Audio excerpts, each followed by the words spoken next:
Hello, I'm Ashley. I am the maker of Trash Theory. And what got you started in making trash theory? Um, I think it was just a case of I kept on writing stuff online, and it just felt like the next step. Like I went to film school and kind of didn't really do anything with that beyond learning how to edit, learning how to make a video, Um, and so it was just kind of a combination of writing about stuff I love, about film, about music, about video games occasionally, and getting it seen and heard. Like you can write so much, so many articles, um, but like very rarely do people watch them or read them. With YouTube, like there's more of an audience, and kind of video essays kind of came along, and I was just really like in love with people like every frame painting and kind of the early nerd writer stuff, and I was like, I could probably do that, like maybe. So yeah, like the first few months was hard going because like I'm not very comfortable with my voice just in general. So it was just trying to get confident in a way that people would believe what I'm saying. But yeah, like I think that was generally how I started, and I've just kind of continued since then. And given some of the content of your videos, such as the Scott Pilgrim video essay you've done, would you consider yourself a sort of romantic? um, like I would like to think of myself as a romantic. In the fact that kind of the way I wish the world was is probably not the way it is. There's that kind of like hope for humanity, even if we shouldn't hope for anything really. So I guess that's a romanticism. But like yeah, I guess like just love and romance is kind of very much on the top of my head at all times, and so I guess it all bleeds through into my work somewhat. Yeah, I definitely see that, especially in regards to your music video essays. For example, pop punk is very much founded on a romantic ideology. So, going off that, what are some of your favorite romance media? Um, I don't know, like if we're going from like just a bit of everything, um, I guess High Fidelity by Nick Hornby is obviously top tier. If only because I am just as in love with listing and music as he is, even though it is kind of in the book, it's kind of fetishized, and it's kind of a bad romanticism that Nick Hornby's trying to flesh out. But yeah, that's great. But I also like When Harry Met Sally is an awesome film. Um, and I know, like a lot of 80s British alternative is very kind of darkly romantic. You've got stuff like The Cure, The Smiths, Echo and the Bunnymen, all these songs that kind of very high drama, these elegant like odes to like death and love and all these high-minded themes. So yeah, like it's all yeah, it's all great stuff. Kind of a non sequitur. What's a moment with a stranger you've had that you still remember? Like I remember one time, a very British thing, I guess. Um, like the train I was getting back home was held up, and I remember having a conversation with this complete stranger about what was going on. Obviously, what had happened was someone had thrown themselves in front of the train, and that's why it kind of been halted. But this just kind of very surreal conversation we were having about life and death, and this person I've never met before, but because of the situation, we were you know compelled to talk to each other to kind of make sense of the events of what was happening. Like it was weird because there's the whole that person is no longer living compared with our minor inconvenience of not being where we want to be on time. And yeah, it was a very weird situation. Going back to your videos for a second, there's one on Weezer's Pinkerton, which begs me to ask the question. Since you did do a video on Pinkerton, I'm going to assume you keep in track of what Weezer does, particularly Rivers Cuomo and his antics. So, what are your thoughts on the newer albums? Um, like this is the thing. Like the big, like everyone says about Weezer, the first two albums are great, like seismic albums that are untouchable.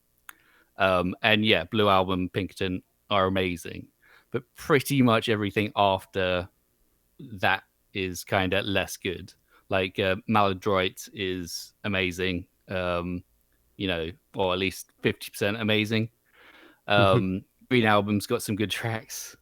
Um, but yeah, like I quite like the White Album, even if it was very kind of bluish, and I guess that's why I liked it so much. But their new stuff is not as great. Like I managed to see Weezer last November. It was the fourth time they've ever played Birmingham, which is the city I live in currently. So it was great to see them. It was really weird seeing Rivers on stage because like most of the bands I see are quite small scale, and it was one of the few occasions that I've looked up to a stage and being like, that guy is a genius. Like, like it's very rare because like there's that weird disconnect between an artist, the presumption of an artist. You see them in their videos or on like magazine covers, but when you see them up close without that divide, it's very odd. And like until that moment, I was like, this person is a beyond human entity. It, at least in my mind, he created these 20 essential rock songs in the mid 90s. And he's up there now, and he's playing the good life. It's great. And based on how you speak about Rivers, I'm going to say you look for his melodies and his lyrics in his writing.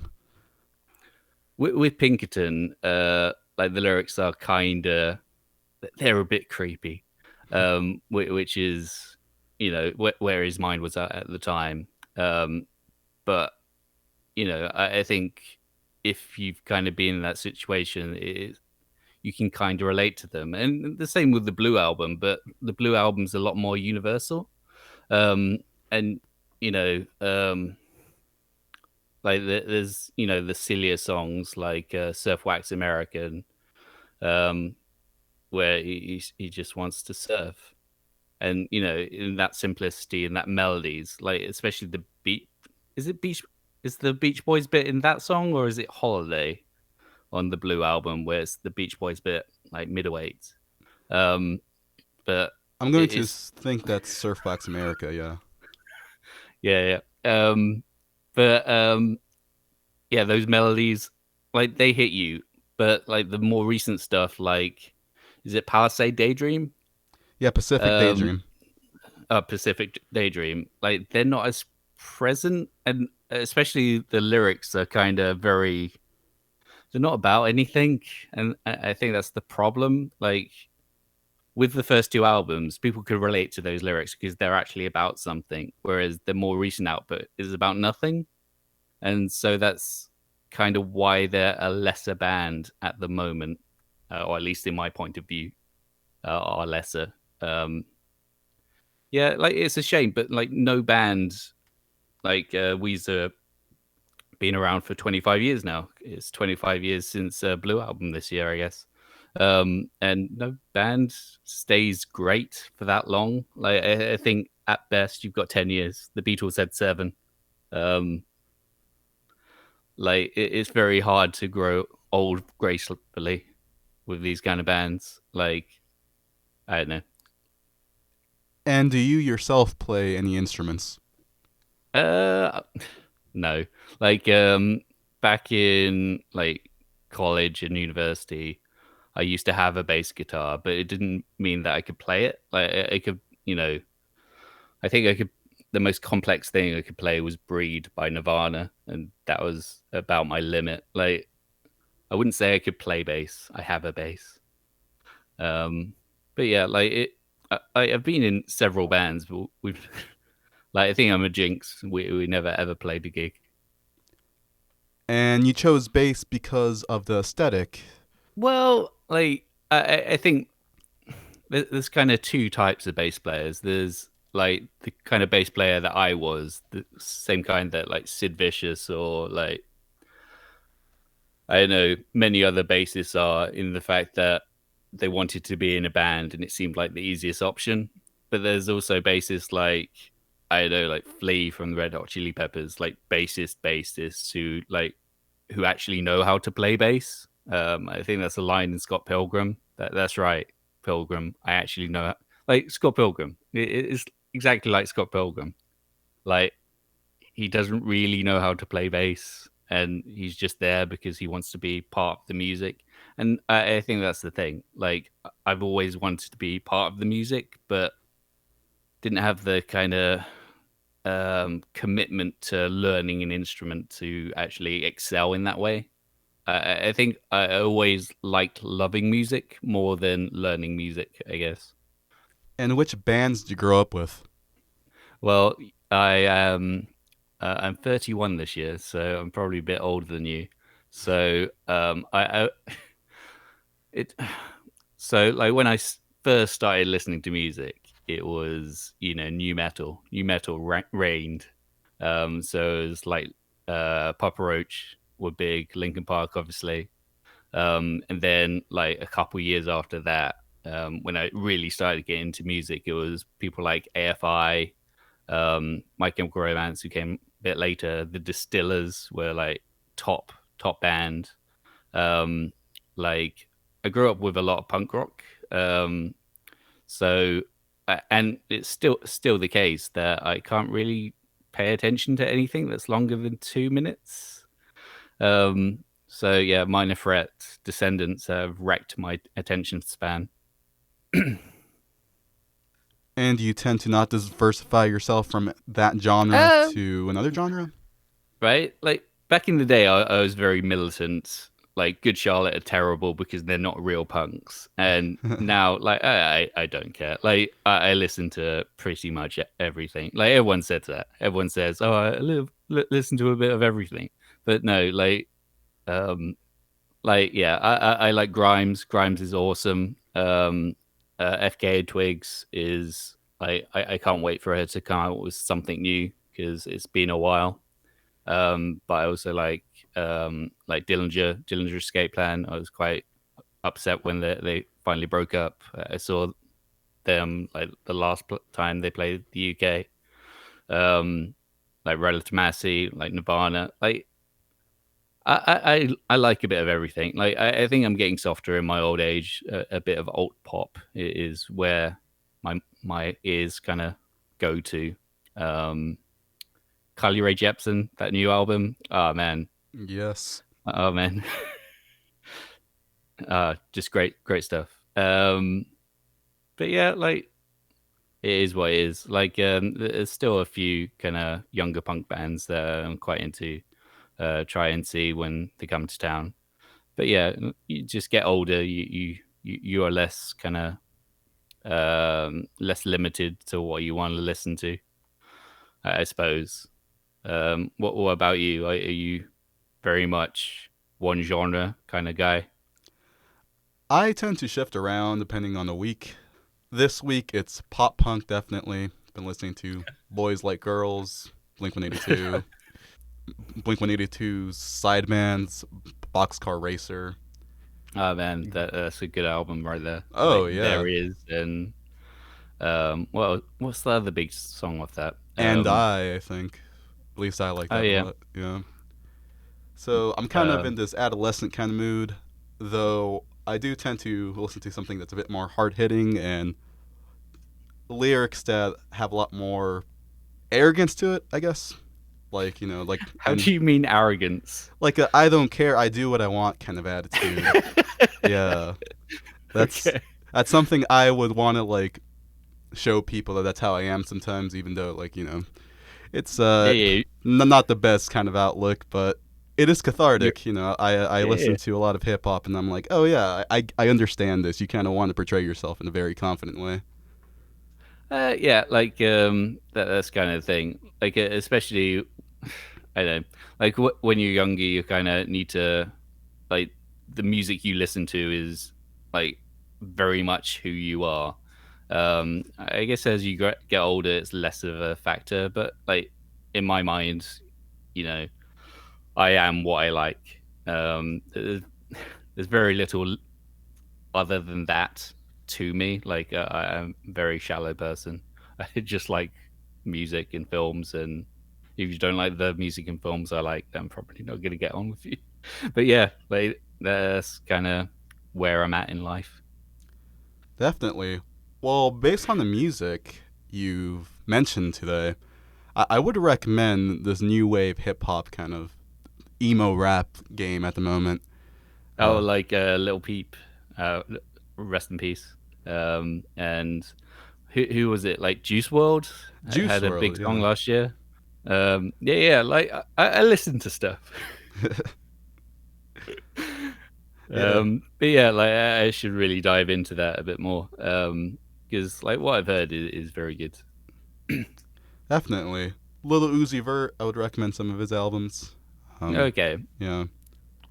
What are the key tracks from Uzi Vert?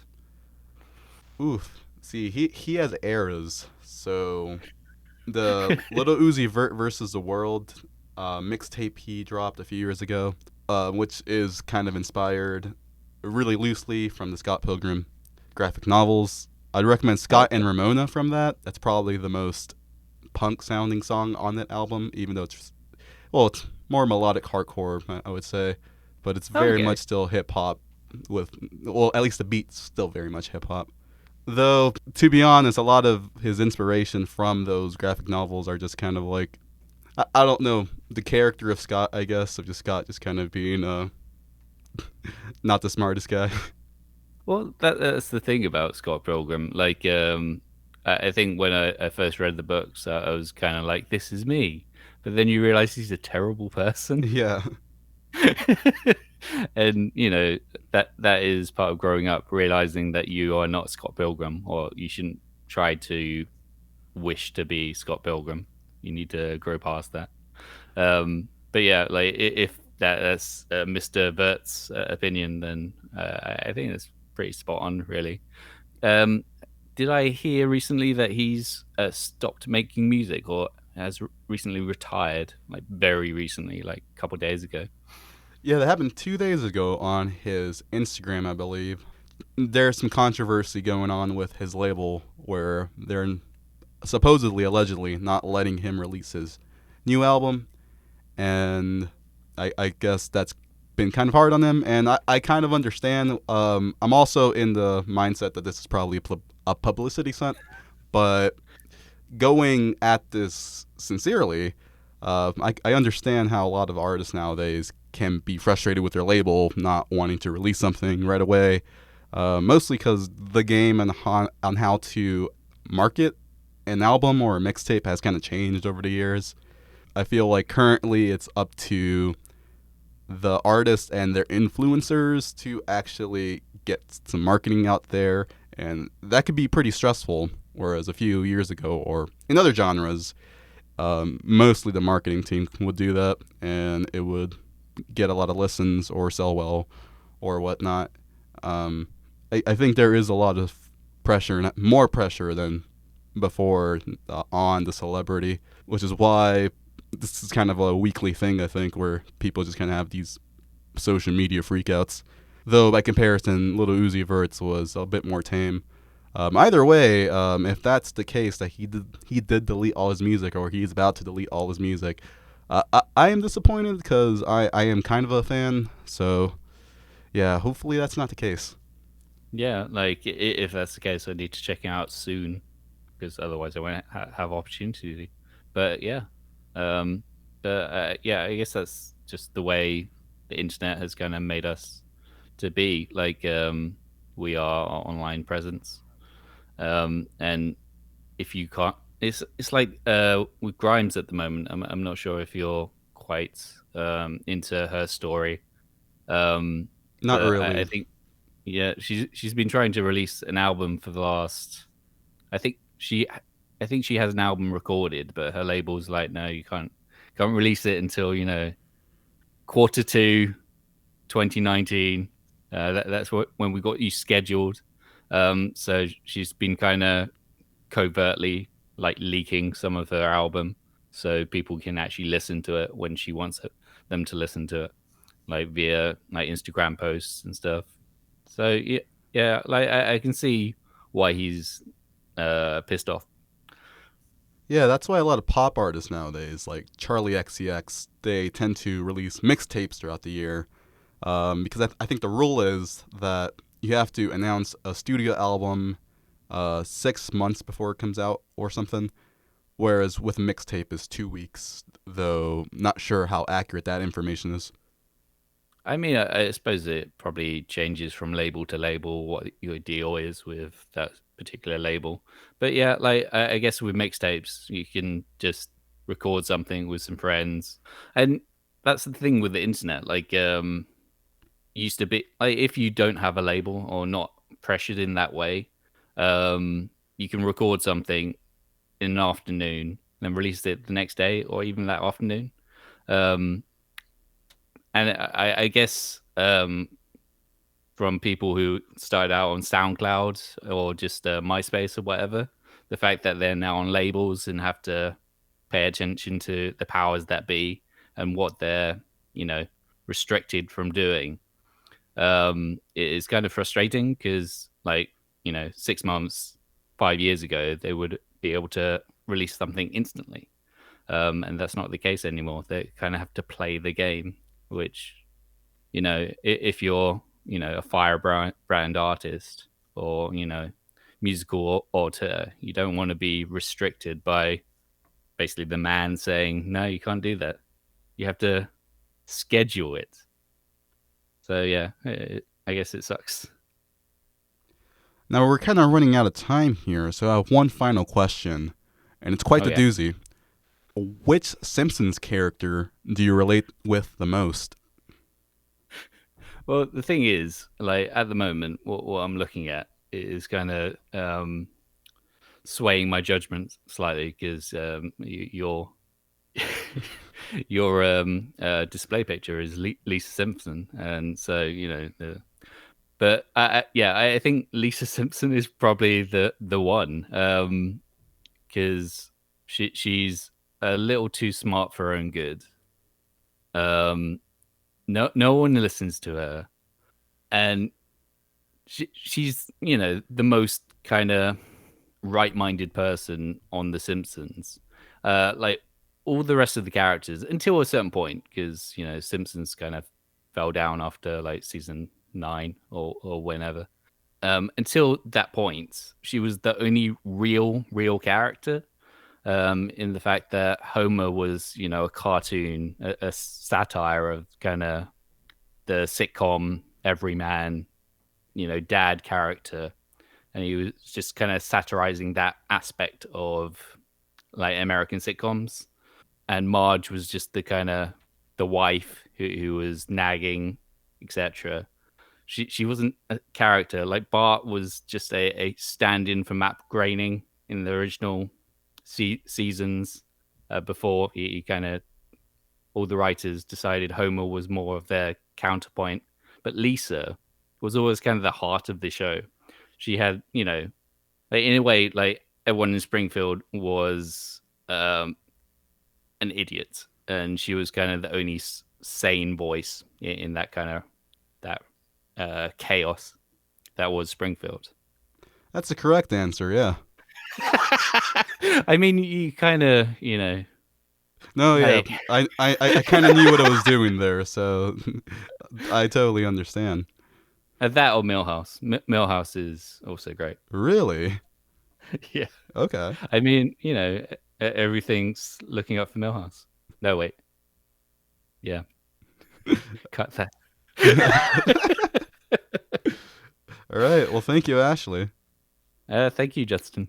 Would you like to plug in any of your channels or social medias?